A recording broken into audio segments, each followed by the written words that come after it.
Historically speaking, Black classical musicians have been left out. They've been left out of our conversation, our concerts, our concert halls, our boardrooms, our commissioning process, our touring process. Really, the history and legacy of Black classical musicians in America is one of struggle and survival and success.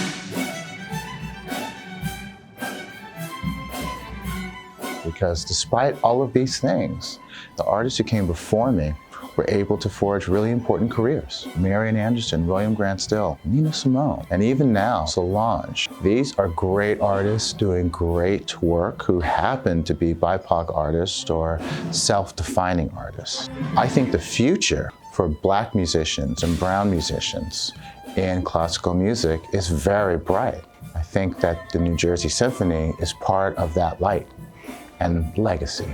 And one thing that I feel the most here is this sense of safety and this sense of urgency to work with me, to do the work, and to support, and to really craft a community of care.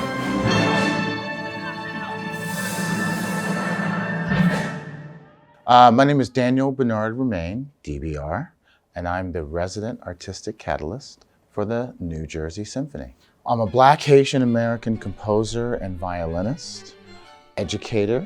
I'm an artist activist. I'm also a board member for the League of American Orchestras and a vice chair for the Association of Performing Arts Professionals. In all these capacities, I'm being a creative person. So in my arts administration work, I'm looking at how to build communities of care and also how to best support and represent communities that have traditionally been underrepresented in our performing arts field.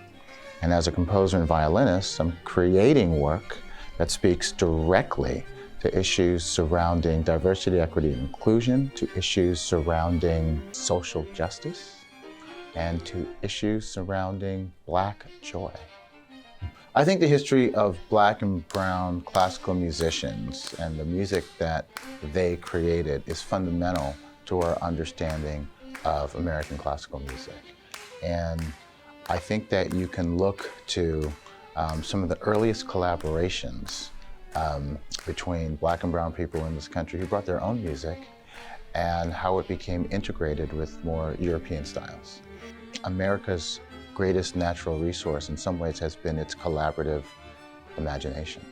I'm convinced that the mountaintop that Dr. King referred to in many ways had to do with collaboration between people.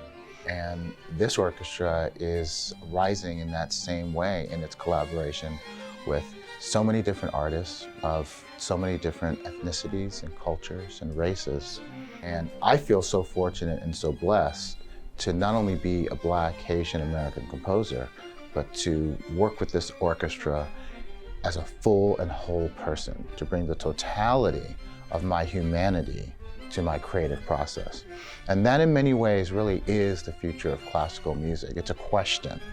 Will classical music be completely open to the full humanity and creativity of Black and brown people?